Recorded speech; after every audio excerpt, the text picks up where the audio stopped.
Hello friends, welcome back to my YouTube channel. So दोस्तों, जैसा कि आप लोगों को पता होगा कि अभी केवीएस पीआरटी की वैकेंसी को लेकर भी थोड़ी अभी चर्चा चलना स्टार्ट हो गई है कि भाई केवीएस पीआरटी की वैकेंसी आने वाली है।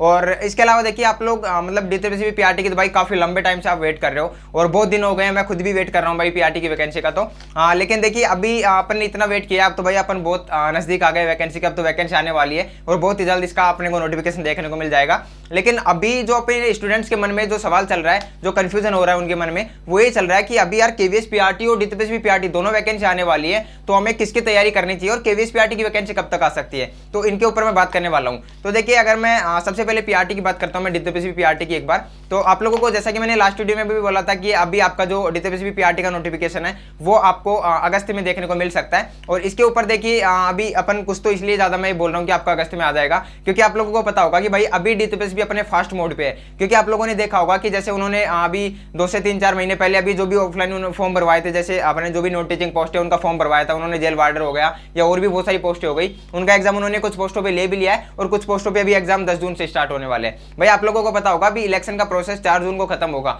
और वो 10 जून से एग्जाम लेना भी उन्होंने स्टार्ट कर दिया है। तो वो अभी बहुत फास्ट मोड पे है, उनका बहुत ही जल्द आपको नोटिफिकेशन देखने को मिलेगा पीआरटी में भी। और वो देखिए कुछ तो मैं इसलिए भी बोल रहा हूँ कि अभी देखिए आप लोगों को पता होगा टीजीटी और पीजीटी का फॉर्म भरे जा चुके हैं, अब ओनली बचा ही हमारा पीआरटी है, तो बस उसी का नोटिफिकेशन आना है। और अभी एक तो इसलिए भी बोल सकते हैं क्योंकि देखिए ऐसा नहीं है कि पीआरटी की तरफ इनका ध्यान नहीं है, भाई पीआरटी की तरफ एमसीडी का और डीओई दोनों का ध्यान है। क्योंकि देखिए आप लोगों को पता होगा कि अभी कुछ दिनों पहले डीओई ने अपने डिपार्टमेंट को बोला था कि आप जल्द से जल्द 10 मई तक अपना जो भी अपने पास पोस्ट खाली है वो डीटीपीसी तक पहुंचाओ कि हमारे पास इतनी पोस्ट खाली है पीआरटी में और हमें इतने टीचर्स की जरूरत है। और एमसीडी ने उन्होंने अपना नए रिक्रूटमेंट रूल वगैरह बताया है कि भाई ये हमारे क्राइटेरिया होगा अगर आपको फॉर्म भरना है तो इसका मतलब ये है कि भाई उनका दोनों का ध्यान तो है पीआरटी की वैकेंसी तरफ और बहुत ही जल्द आपको वहां पे पीआरटी की वैकेंसी भी देखने को मिलेगी। लेकिन अभी एक एग्जैक्ट तो नहीं बता कि भाई कब तक आ सकती है, पर आप एक आइडिया मान सकते हैं कि भाई आपको अगस्त में आपका इसका नोटिफिकेशन देखने को मिल जाएगा। अब देखिए इसके अलावा मैं बात करता हूं अभी केवीएस पीआरटी की। भाई केवीएस पीआरटी का भी मतलब उनका ये रहता है कि उनका मतलब अगर मैं बात करूं तो भाई उनकी वैकेंसी हर 1 साल 2 साल में उनका आता रहता है। तो भाई इसका मतलब ये है कि भाई उनका देखिए अल्टरनेट डेज में नहीं, अल्टरनेट ईयर्स में वो अपनी वैकेंसी निकालते रहते हैं। तो भाई अगर वो इसी तरीके से अपना मतलब जो पहले का उनका पैटर्न है उसी को फॉलो करेंगे वो, तो आपको इस साल जरूर वैकेंसी देखने को मिलेगी। मतलब कि 2024 में आपकी केवीएस पीआरटी की भी वैकेंसी आने वाली है।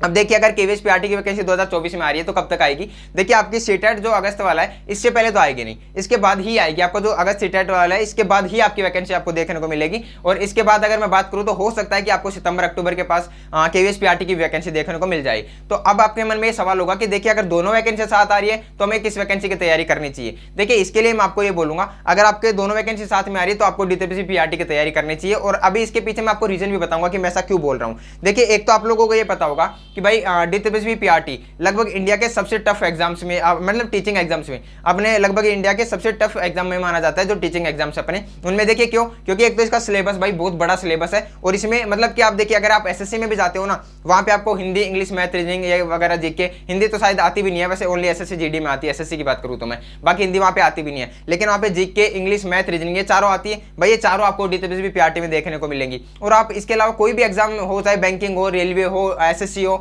वहां पे जो सिलेबस आता है ना वो तो आपको यहाँ पे पीआरटी में देखने को मिलेगा ही। इसके अलावा आपको यहाँ पे पेडागोजी मतलब कि अपना पार्ट भी अलग से और देखने को मिलता है। तो भाई इसलिए भी एक तो टफ हो जाता है कि इसका सिलेबस बहुत बड़ा है और इसके अलावा वैकेंसी बहुत कम आती है, स्टूडेंट्स की संख्या बहुत ज्यादा है, तो भाई कट ऑफ भी बहुत हाई जाती है यहाँ पे। और इसके अलावा मैं बात करूं भाई इसका जो एग्जाम पैटर्न होता है, जो एग्जाम लेने का इसका पैटर्न होता है, जैसे कि अभी इसका एग्जाम अपन देंगे तो इसमें दो पार्ट ए और पार्ट बी, दो पार्टों में अपना एग्जाम होता है। और उसमें मतलब कि आप अगर एक पार्ट में, जैसे आप मान लीजिए कि आप जीके का पोर्शन आप वहां पे कंप्लीट कर रहे हो और अगर आपने वो पोर्शन एक बार छोड़ के आप अगले पोर्शन में चले गए, मैथ के, रीजनिंग के जो भी हो आपका, वहां पे चले गए तो आप वापस जीके को सोल्व करने के लिए नहीं आ सकते हो। इसका ये भी तरीका होता है, इसलिए भी एक तो एग्जाम टफ हो जाता है। तो अगर आप डीटीपीसी पीआरटी की तैयारी कर रहे हो, मैं ये चीजें क्यों बता रहा हूं? मैं इसलिए बता रहा हूं क्योंकि अगर आप डीटीपीसी पीआरटी की तैयारी कर रहे हो तो आपके जो भी अगर टीचिंग एग्जाम से केवीएस हो गया या फिर अपना ईएमआरएस में तो खैर पीआरटी की आती नहीं है, एनवीएस वगैरह हो गया, तो आपके हर जगह पे अगर आपने डीटीपीसी पीआरटी की तैयारी कर ली तो आप ऑलरेडी केवीएस की तैयारी कर रहे हो। क्योंकि इसका जो सिलेबस है डीटीपीसी पीआरटी का वो इतना बड़ा सिलेबस है कि आपका केवीएस भी लगभग उसी में आ जाएगा। और केवीएस डीटीपीसी पीआरटी के कंपैरिजन में काफी इजी है। मतलब ऐसा नहीं बोल रहा मैं कि केवीएस बहुत इजी है, लेकिन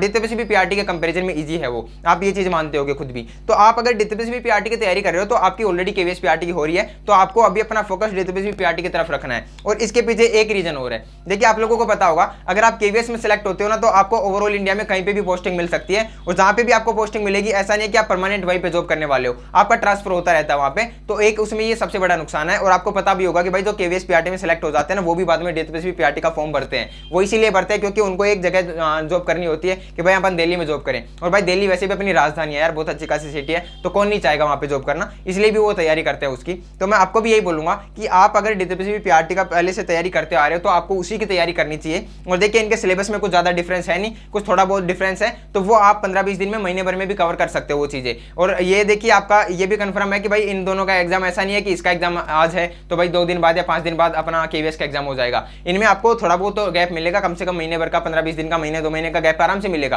तो आप जो भी कुछ सिलेबस में थोड़ा बहुत डिफरेंस हो वो आप उन दिनों में कवर कर सकते हो आराम से। तो अभी तो मैं आपको यही बोलूंगा कि आप अभी अपनी तैयारी डीटीपीसी पीआरटी की तरफ अपना पूरा फोकस रखें और उसी को अपना मेन टारगेट बना के अपनी पढ़ाई को कंटिन्यू करते रहें। और देखिए वैकेंसी आपकी दोनों मिलने वाली है आपको, और जितना हो सके कि दोनों की दोनों ही आपको 2024 में देखने को मिल जाएंगी। अगर केवीएस पीआरटी थोड़ा लेट होता है तो 2025 में आपको स्टार्टिंग में देखने को मिल जाएगा, लेकिन वैकेंसी दोनों आनी है आपके पास। इससे बड़ा मौका भाई हो ही नहीं सकता कि आप मतलब अगर आप यहाँ पे अपनी तैयारी को अच्छे से करके सिलेक्शन नहीं ले पा रहे तो कहीं ना कहीं फिर आपकी ही वो कमी होगी, क्योंकि वैकेंसी आपको दोनों देखने को मिलेंगी यहाँ पे, और अच्छी खासी पोस्टें मिलेंगी, दोनों में बहुत अच्छी खासी पोस्टें मिलेंगी। तो अभी आई होप कि आपके इन वैकेंसी को लेकर जो भी डाउट्स थे वो क्लियर हो गए होंगे। बाकी देखिए कुछ स्टूडेंट्स का जैसे बुक्स वगैरह से रिलेटेड क्वेश्चन था वो मैंने लास्ट वीडियो में बताया था, और अभी भी बता रहा हूँ कि मैंने अभी एग्जाम कार्ड वाली बुक्स का रिव्यू किया था जैसे लास्ट वीडियो में, और अभी भी इस वीडियो के डिस्क्रिप्शन बॉक्स में और कमेंट बॉक्स में मैं उन बुक्स की लिंक दे दूंगा। आप वहाँ पे जाके एक बार चेकआउट कीजिए उन बुक्स को। देखिए वो बुक्स मतलब स्टडी बुक और उनकी क्वेश्चन बुक दोनों है। आप उन दोनों से अगर आपको थ्योरी पढ़नी है तो आप थ्योरी वाली बुक ले सकते हो, क्वेश्चन प्रैक्टिस करना है तो आप क्वेश्चन प्रैक्टिस वाली बुक ले सकते हो। आप उन दोनों बुक्स को चेकआउट कीजिए, डिस्क्रिप्शन बॉक्स में मैंने लिंक दी है, वहाँ पे जाके एक बार आप चेकआउट कर सकते हो। और चलिए फिर अभी इस वीडियो में इतना ही, मिलते हैं किसी नेक्स्ट वीडियो में नेक्स्ट टॉपिक के साथ, तब तक के लिए जय हिंद जय भारत।